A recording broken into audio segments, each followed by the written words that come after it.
এই ভিসিকে যদি অপসারণ না করা হয় 24 ঘন্টা পর আমরা আমরণ অনশনে যাব। মাসুদ তুই গদি ছাড়, ইন্টারিম জবাব চাই। জালাল ভিসি বহাল কেন? ইন্টারিম জবাব চাই। জালাল ভিসি বহাল কেন?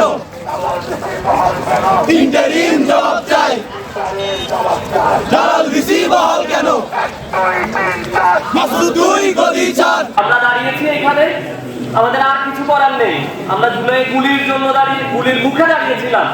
আমি মারা যেতে পারতাম, আমার ভাইয়েরা মারা যেতে পারতো, আমরা জেলে গেছি, আমরা সব পার করে এসেছি। 18 ফেব্রুয়ারি আবার জুলাই জেলে নামিয়ে আনা হয়েছে কুয়েটে, আমরা 2 জুলাই দেখেছি। তা আমাদের আর দেওয়ার কিছু নেই। আমরা ইন্টারিমকেও জানিয়েছি, তারা আমাদের সাথে 2 মাসে আলোচনায় বসেন নাই। আমরা হামলা মামলা বহিষ্কারের পর আর আমাদের ধৈর্য নাই, আমরা ক্লান্ত, আমরা হতাশ। আমাদের একমাত্র আর জীবন দেওয়ার বাকি আছে। তো ইন্টারিমকে জানিয়ে দিতে চাই, আমরা 24 ঘন্টা অপেক্ষা করব।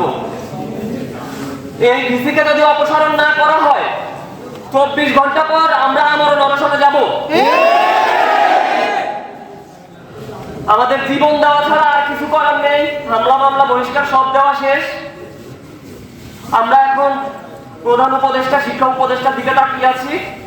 আমাদের এই আমরণ অনশন হবে ইন্টারিমের বিরুদ্ধে। আমাদের রক্তের উপর দাঁড়ায় আমাদের কথা শুনবে না।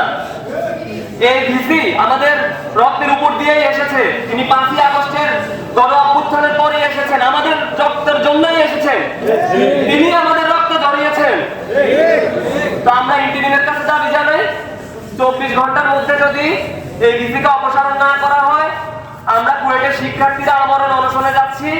কালকে দুপুর 3টায় আমরা আমরণ অনশনে বসছি। আলটিমেটাম 24 ঘন্টা। আগুন জ্বালাও একসাথে। মাসুদ তুই কবে যাবি? মাসুদের পদত্যাগ। দফা 1 দাবি 1। দফা 1 দাবি 1। দফা 1 দাবি 1। আপনি একটু পিছিয়ে যাই, দাঁড়াই আছেন দূর থেকে মাসুদ তুই গদি ছাড়।